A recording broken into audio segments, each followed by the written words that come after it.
नीतू जी, आप के हस्बैंड हमारे पास आते थे, उनको शियाटिका था। हाँ उस जी। बारे में कुछ बताइए, क्या उनको था, कब से था, कहाँ कहाँ आपने इलाज कराया था? सर उनको लास्ट जनवरी फरवरी 1919 का, सॉरी 2019। 2019 का, जी। सॉरी सॉरी 2019 का था। साइटिका पेन हुआ था बैक साइड से। डॉक्टर ने ये बोला था कि अंदर से कुछ ब्लॉकेज में से जेल अपने आप बाहर आ जाते हैं, वो ब्लॉक की, ठीक है। ठीक है, वो प्रॉब्लम थी।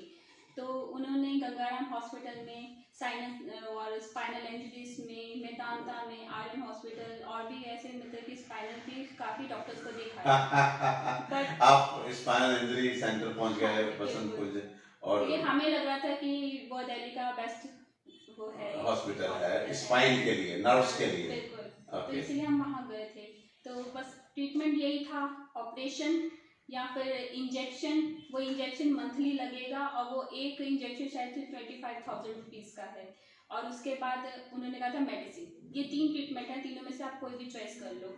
और इसके जो साइड इफेक्ट्स थे, ऑपरेशन के बाद हो सकता है कि 6 महीने बाद आप वापस सेम प्रॉब्लम को लेकर आओ, ये कभी ठीक नहीं होगा। सेकंड इंजेक्शन वो वैसे ही इतने महंगे हैं कि और हर महीने और कब तक लगवाना है, ये कंफर्म ये नहीं। कोई कंफर्म नहीं है, फिर लाइफ टाइम तक चलेंगे। और जो दवाइयाँ उसके कहा कि आप उससे डिप्रेशन में चले जाओगे, और मेरे हस्बैंड ऑलरेडी वो दवाइयाँ खा रहे थे और डिप्रेशन में जा भी रहे थे, उनका बिहेवियर चेंज हो गया था। लेकिन फिर लास्ट में थक आके उन्होंने खुद ही मुझे कहा कि किसी और डॉक्टर को दिखाते, आयुर्वेद की तरफ चलते हैं। तो मैं आपके पास लेकर आई थी उनको, क्योंकि मेरे काफ़ी है ना फ्रेंड्स हैं जो आपसे ट्रीटमेंट करवा रही हैं। उन्होंने मुझे आपका बताया था, मैं आपके पास लेकर आई। और उसके बाद उन्होंने 8-9 महीने ही खाया था, क्योंकि कोविड आ गया था। लेकिन वो ये बताइए कि ट्रीटमेंट उन्होंने जब मेडिसिन खानी शुरू की थी, उनको रिलीफ मिलना शुरू हो गया था? सर बिल्कुल 3 महीने के बाद ही उनका चलना फिरना शुरू हो गया, जहाँ की वो 3 महीने से बेड पर थे। 3 महीने उन्होंने तो वो चल नहीं पाते नहीं, थे? वो बिल्कुल एक कदम भी नहीं चल पाते थे। और उसके बाद वो चलने लगे। जॉब, आज देखो जॉब ले रहे हैं अपनी, और वो भी उनके ट्रांसफर होती रहती है, कभी यहाँ तो कभी वहाँ, हर जगह जाते हैं वो।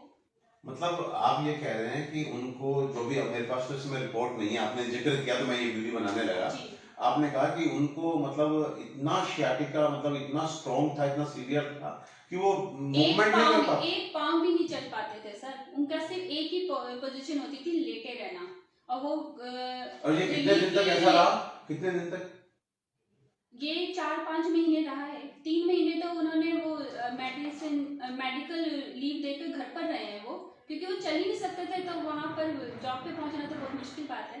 तो फिर आपको मतलब ये सर्जरी सर्जरी सर्जरी, मतलब यही सुनने को मिलता था हमेशा कि? बिल्कुल सर, यही सुनने को मिलता था। हम इतने परेशान हो रहे थे, तो हमने तो एक तरह से मन बना भी लिया था कि सर्जरी करवा लेंगे, लेकिन उससे पहले मैं आपके पास आ गई। तो फिर उनको कितने दिन बाद वो चलने लगे फिर? 3 महीने बाद। 3 महीने? नहीं नहीं, दवाइयाँ खाते ही असर होना शुरू हो गया। मैं ये नहीं कहूँगी कि 3 महीने तक तो वो बिल्कुल ठीक हो गए थे। दवाइयाँ खाने के शायद 20-25 दिन के बाद ही उन पे असर ठीक हो गया था, कि वो चलने फिरने लगे, अपनी जॉब पे जाने लग गए थे। अच्छा, फिर तो आप 3 महीने क्यों, 20-25 हाँ, दिन बाद चलने लगे ना वो? 3 महीने तो मैं इसलिए कह रही हूँ कि वो बिल्कुल ही ठीक हो गए थे। वो कहता मुझे पेन है ही नहीं।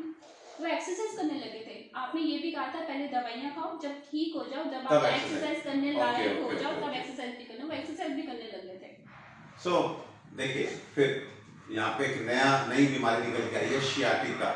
शियाटिका, जिसमें हमें कहा जाता है कि हमारे पीछे लंबर वर्टिब्रास के बीच में हमारी नर्व कंप्रेस होती है, नस दब जाती है, और जिसकी वजह से हमारे एक पैर में और कभी कभी दोनों पैर में हमें दर्द होता है। दर्द भयंकर भी हो सकता है, कम भी हो सकता है, सुनपन रहता है, झंझनाहट रहती है। और उसके बाद जैसे कि अनफॉर्चुनेटली नीतू जी के केस में मिस्टर रंगा जो है बैंकर हैं, एंड उसके बाद वो बिल्कुल बेड रिडन ही हो गए 3 महीने के लिए, और सर्जरी ही रिकमेंडेड थी। और स्पाइनल सर्जरी जो होती हैं वो वास्तव में बहुत टफ होती हैं, और अच्छा भी करती हैं। अच्छा, ऐसे नहीं बोलूँगा कि अच्छा नहीं करती, लेकिन कभी कभी जब खराब होता है तो बहुत खराब भी कर देती हैं।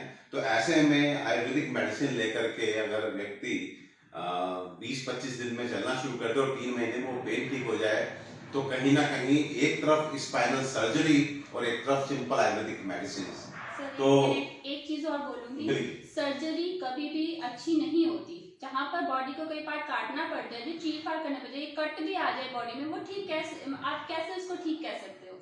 और बिना सर्जरी के दवाइयों से ही ठीक हो जाए, तो हम तो इसी को बेस्ट कहेंगे। नहीं, डेफिनेटली, मतलब surgery should be the last option. देखिए, मैं ये तो नहीं कहूँगा सर्जरी नहीं कराइए, क्योंकि देयर आर सिचुएशंस जहाँ पे हम खुद सर्जरी रिकमेंड करते हैं। और हमारे पुराने समय में भी अगर मास्टर ऑफ मेडिसिन चरक थे तो मास्टर ऑफ सर्जरी सुश्रुत भी थे। तो आयुर्वेद में चरक भी हैं तो सुश्रुत भी हैं, और सुश्रुत का अपना रोल है। तो सर्जरी हमें डेफिनेटली जाना चाहिए सर्जरी की ओर, लेकिन हमेशा दिमाग में रखना चाहिए कि surgery should be the last option. अगर आपके पास सब विधा, आपने आयुर्वेद कर लिया, होम्योपैथिक कर लिया, यूनानी कर लिया, नेचुरोपैथिक कर लिया, फिर भी आपको आराम नहीं मिल रहा, बेड रिडन है, तो डेफिनेटली मैं खुद आपको सर्जरी बोलूंगा। लेकिन केवल एलोपैथिक ट्राई करने के बाद आप कहें बीमारी इतनी बढ़ चुकी है और सर्जरी ही है, तो मैं आपको बहुत स्ट्रांगली कहना चाहता हूं कि आयुर्वेद, होम्योपैथिक, ये सब चिकित्सा पद्धति हमारे यहाँ हैं, उनको जरूर ट्राई कीजिए सर्जरी में जाने से पहले।